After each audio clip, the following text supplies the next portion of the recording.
ये कहानी मगरबी अफ्रीका के मुल्क सेनेगाल से शुरू होती है, जहां हमें एक लड़के सीडो को दिखाया जाता है। वो अपने कजन मूसा के साथ डाकार शहर में रहता है। दरअसल ये दोनों बहुत गरीब हैं और हर रोज तामीराती काम करते हैं ताकि कुछ पैसे कमा सकें। इन दोनों का एक ही ख्वाब है कि दिन रात मेहनत करके ज्यादा से ज्यादा पैसा कमाएं ताकि एक दिन यूरोप जाकर मशहूर गुलकार बन सकें और एक बेहतरीन जिंदगी गुजार सकें। इस मकसद के लिए वो 6 माह तक सख्त मेहनत करते हैं और यूरोप जाने के लिए पैसे जमा कर लेते हैं। एक दिन सीडो अपनी माँ से कहता है कि वो यूरोप जाकर काम करना चाहता है ताकि अपने खानदान की मदद कर सके, लेकिन ये सुनकर उसकी माँ सख्त गुस्से में आ जाती है क्योंकि इस गांव के कई लोग पहले ही यूरोप जाने की कोशिश में रास्ते में मारे गए। अगले दिन सीडो की माँ मूसा पर भी बहुत नाराज होती है क्योंकि उसे लगता है कि ये सब मूसा का आइडिया है, जिसकी वजह से सीडो यूरोप जाने की जिद कर रहा है। सीडो चुपकर ये सब देख रहा होता है और फिर सामने आकर अपनी माँ को तसल्ली देता है और कहता है कि वो तो सिर्फ मजाक कर रहा था, वो कहीं नहीं जा रहा। इसके बाद हम देखते हैं कि सीडो और मूसा हर दिन काम करते हैं और रात को अपने गाने लिखते हैं और दोस्तों के सामने गाते हैं। 6 माह के बाद इनके पास इतने पैसे जमा हो जाते हैं कि वो यूरोप जा सके। फिर वो एक आदमी से मिलते हैं जिसका नाम जिसको होता है। वो दोनों इससे यूरोप जाने के बारे में मशवरा लेते हैं, लेकिन जिसको उन्हें मना कर देता है और कहता है कि जो जिंदगी हमें टीवी पर दिखाई जाती है वो हकीकत में नहीं होती। यूरोप इतना खूबसूरत नहीं जितना लोग समझते हैं। वहाँ भी बहुत से लोग सड़कों पर जिंदगी गुजार रहे हैं। जिसको की बातें सुनकर सीडो फैसला करता है कि वो यूरोप नहीं जाएगा, लेकिन मूसा बजिद होता है और कहता है कि हमने 6 माह तक सख्त मेहनत की है, अब पीछे नहीं हट सकते। सीडो को मजबूरन उसकी बात मानना पड़ती है। फिर वो दोनों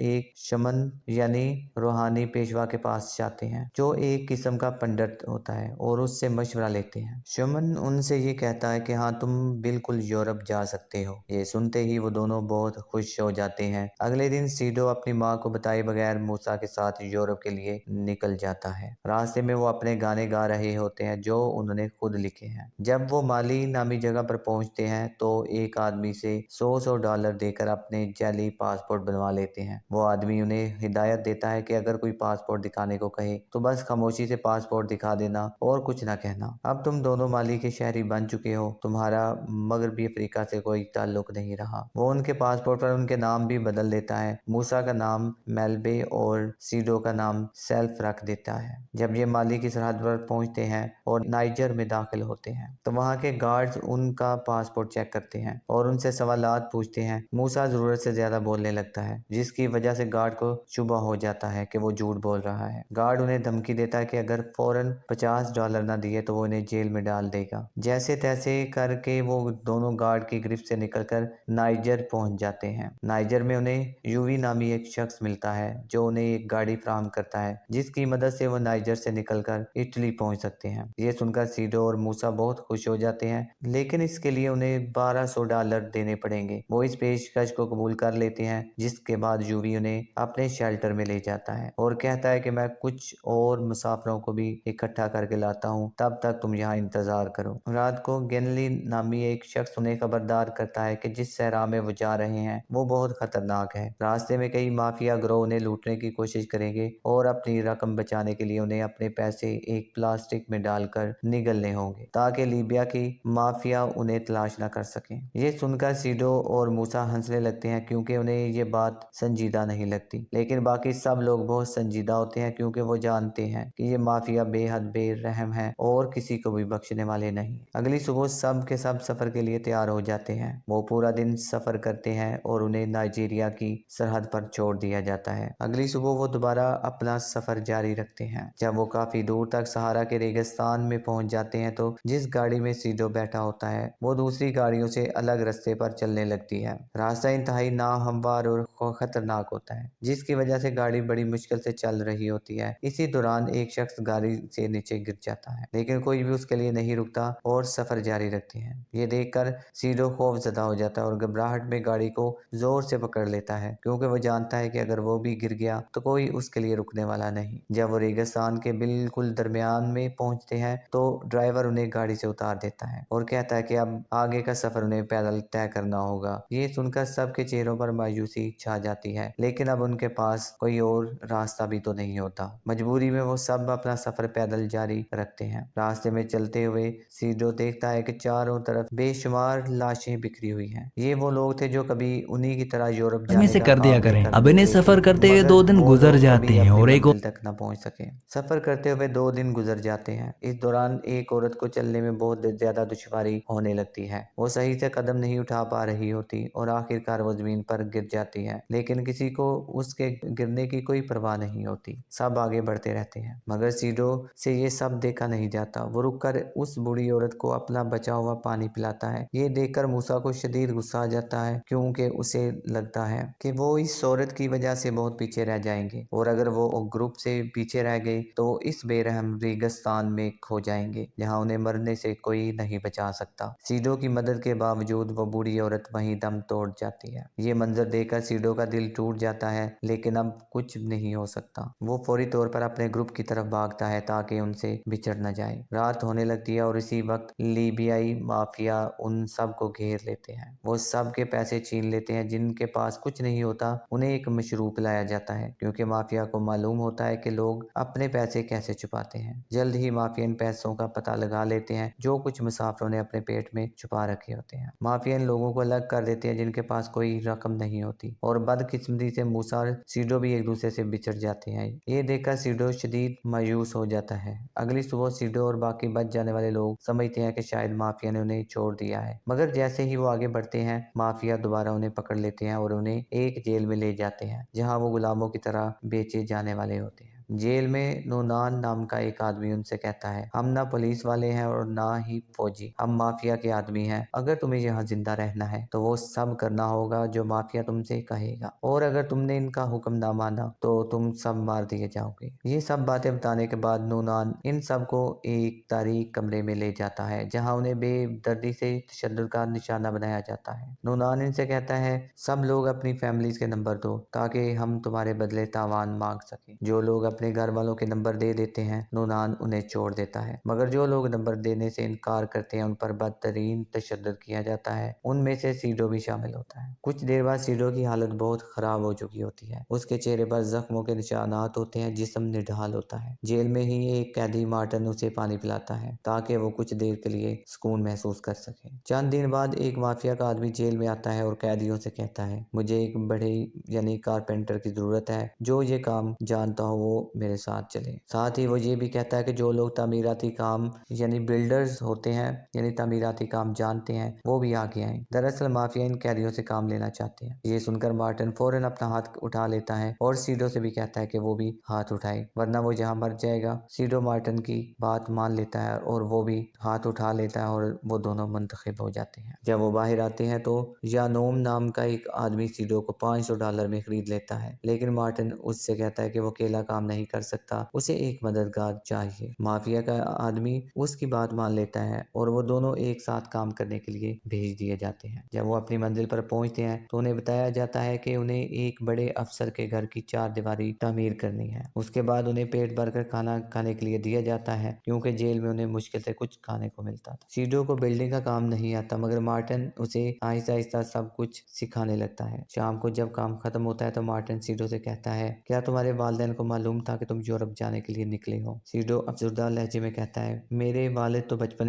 में ही वफात पा गए थे। मेरे घर में बस मेरी माँ है और उसे नहीं मालूम कि मैं अपने कजन के साथ यूरोप के लिए निकल आया हूँ। ये सुनकर मार्टिन उससे उसके कजन मूसा के बारे में पूछता है, जिस पर सीडो बताता है, मूसा को माफिया ने बीच रास्ते में पकड़ लिया था और तब से हम एक दूसरे से बिछड़ गए हैं। उसके बाद मुझे नहीं मालूम कि वो कहाँ है, जिंदा भी है या कि नहीं। कुछ दिन बाद जब उनका काम तकरीबन मुकम्मल होने वाला होता है तो यानूम वहाँ आता है और मार्टिन से कहता है, मुझे यहाँ एक फाउंटेन भी बनवाना है, बिल्कुल इसी तस्वीर जैसा। मार्टिन फौरन हामी भर लेता और कहता है, मैं इससे भी बेहतर बना सकता हूँ। ये सुनकर यानूम कहता है, अगर तुमने वाकई ऐसा कर दिखाया तो मेरा बॉस बहुत खुश होगा और हो सकता है कि वो तुम्हें माफिया से आज़ाद कर दे, बल्कि तुम्हें त्राबलस जाने की भी इजाजत दे दे और उसके लिए कुछ पैसे भी दे दे। ये सुनकर मार्टिन और सीडो बहुत खुश होते हैं, क्योंकि अब उनके पास इस कैद खाने से निकलने के लिए एक उम्मीद नजर आ रही थी। दीवार मुकम्मल करने के बाद वो दोनों फाउंटेन बनाने के काम में जुट जाते हैं, क्योंकि अगर वो ये काम बेहतरीन तरीके से कर लेते हैं तो वो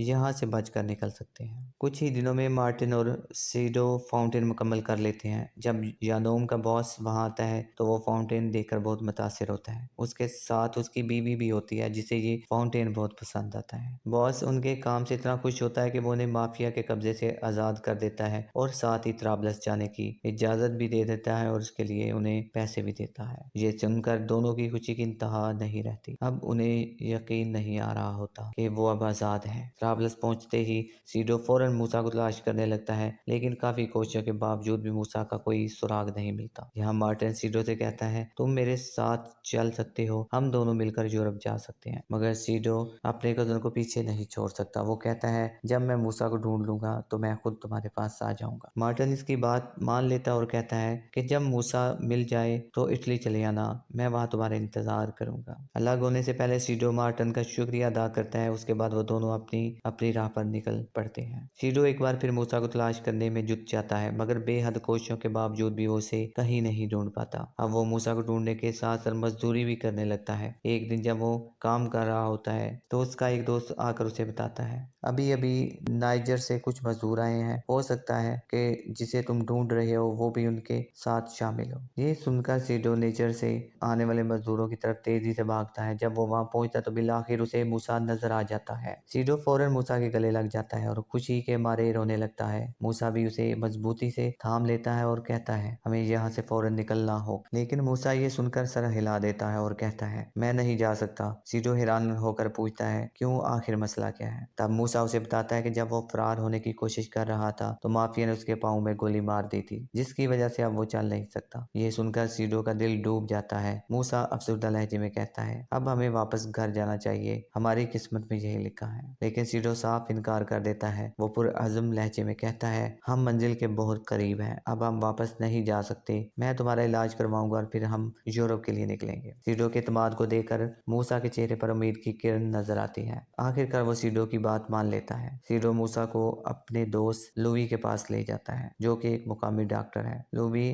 फौरन मूसा के जख्मों को मुआयना करता है और कहता है, इसे फौरी इलाज की जरूरत है। मैं कुछ कर तो सकता हूँ, मगर इसे दवाइयाँ चाहिए होंगी। यह सुनकर लुई सीडो को एक आदमी सुमेर के पास भेजता है, जो गैर कानूनी तरीके से दवाइयाँ फरोख्त करता है। असल में यहाँ काले लोगों को अस्पताल में इलाज की इजाजत नहीं मिलती, इसलिए वो लोग चुपके से दवाइयाँ खरीदने पर मजबूर है। सीडो फौरन सुमेर के पास पहुंचता है। सुमेर जल्दी से उसे दवाइयाँ देता है और घबराहट में कहता है, यहाँ से फौरन चले जाओ, अगर कोई तो देख ले तो मेरी जान खतरे में पड़ जाएगी। सीडो दवाइयाँ लेकर वापस आता है और लवी फौरन मूसा को दवाइयाँ देना शुरू कर देता है। मगर रात को लवी एक नई परेशानी की खबर देता है। वो सीडो से संजीदा लहजे में कहता है, दवाइयाँ ज्यादा दिन काम नहीं करेंगी, मूसा को जल्द से जल्द अस्पताल ले जाना होगा, उसे सर्जरी की जरूरत है। ये सुनकर सीडो कहता है, लेकिन यहाँ के अस्पताल काले लोगों का इलाज नहीं करते, फिर हम क्या करें? लवी खामोश हो जाता है। कुछ लम्हों बाद वो अफसरदा लहजे में कहता है, अगर हमने 10 दिन के अंदर अंदर इसे अस्पताल ना पहुंचाया तो इन्फेक्शन फैल जाएगा और फिर इसे बचाना मुश्किल हो जाएगा। अगले दिन सीडो मदद के लिए जैनम के पास जाता है, जो कि हिजरत करने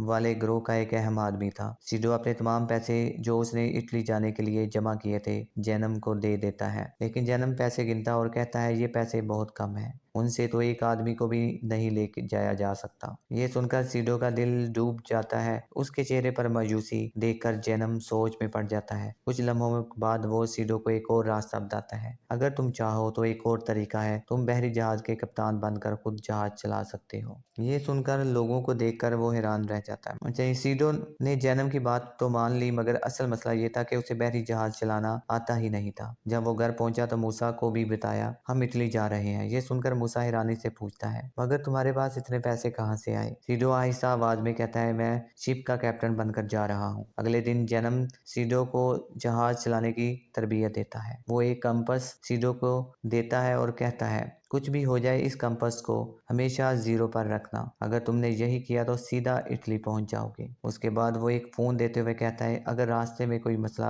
हो तो मुझे कॉल कर लेना, मगर याद रखना ये काम आसान नहीं होगा। रात को सीडो बेहद घबरा जाता है। जहाज में बहुत से दूसरे लोग भी सफर कर रहे होते हैं। वो सोचता है, अगर मुझसे कोई गलती होगी तो इन सब की जान भी खतरे में पड़ जाएगी। अगली सुबह सीडो ये काम छोड़ने का फैसला कर लेता है। वो जेनम के पास जाता है और कहता है, मैं ये नहीं कर सकता।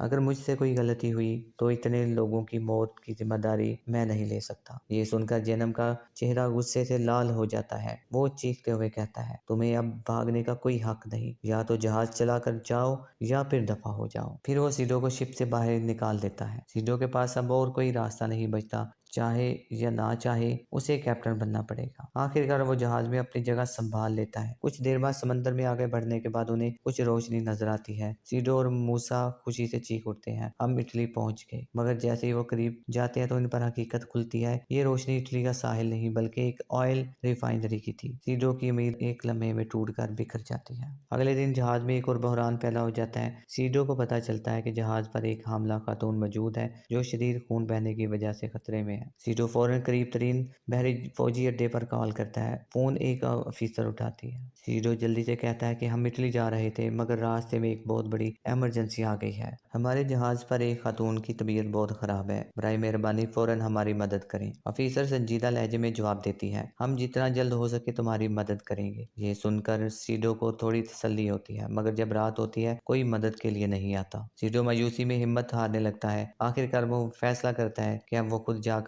ही जहाज को आगे लेकर जाएगा चाहे कुछ भी हो। मगर अचानक एक और मसला खड़ा हो जाता है। जहाज में एक आदमी सीडो के पास भागता हुआ आता है और घबराए हुए लहजे में कहता है, शिप के इंजन रूम में कुछ लोग दबे हुए हैं, उन्हें बचाना होगा। ये सुनकर सीडो फौरन नीचे इंजन रूम की तरफ भागता है। सीडो जल्दी से इंजन रूम में दाखिल होता है। वहाँ कुछ लोग कई दिनों से फंसे हुए होते हैं। वो भूख और प्यास से निडाल होते हैं। सीडो फौरन उनके लिए पानी और खाने का इंतजाम करता है। हमला खातून को दर्द से शुरू हो जाती है। वहाँ मौजूद सब लोग घबरा जाते हैं और फिर वो औरत जहाज पर ही एक बच्चे को जन्म देती है। ये मंजर देखकर जहाज में एक अजीब सा माहौल बन जाता है। भीड़ इधर उधर हल मचाने लगती है। सीडो फौरन सबको शांत होने के लिए कहता है, सब लोग अपनी जगह पर खड़े रहें, ज्यादा हलचल हुई तो जहाज उलट जाएगा। वो सबसे कहता है, बस दुआ करो कि हम सही सलामत इटली पहुंच जाएं। और फिर लंबा और खतरनाक सफर शुरू होता है। ये काफिला कई दिन तक समंदर में भटकता रहता है। सबके दिलों में खौफ होता है मगर उम्मीद भी बाकी है। और फिर आखिरकार उन्हें सामने इटली का साहिल नजर आता है। सब लोग खुशी से चीखने लगते हैं, हम पहुंच गए, हमने ये कर दिखाया। आखिरी लम्हे का जज्बाती मंजर भी देखने वाला होता है। थोड़ी देर बाद एक कोस्ट गार्ड का हेलीकॉप्टर आता है। वो सबकी मदद के लिए पहुंच चुका होता है। ये देखकर सीडो जज्बाती हो जाता है। उसकी आंखों में आंसू बहने लगते हैं। वो रोते हुए कहता है, मैं इस जहाज का कैप्टन हूँ और हमने आखिरकार यूरोप पहुंचने का ख्वाब पूरा कर लिया है। और यूं ये कहानी अपने इख्तिताम को पहुंचती है। ये एक सफर था जहाँ उम्मीद और हिम्मत ने नामुमकिन को मुमकिन कर दिखाया।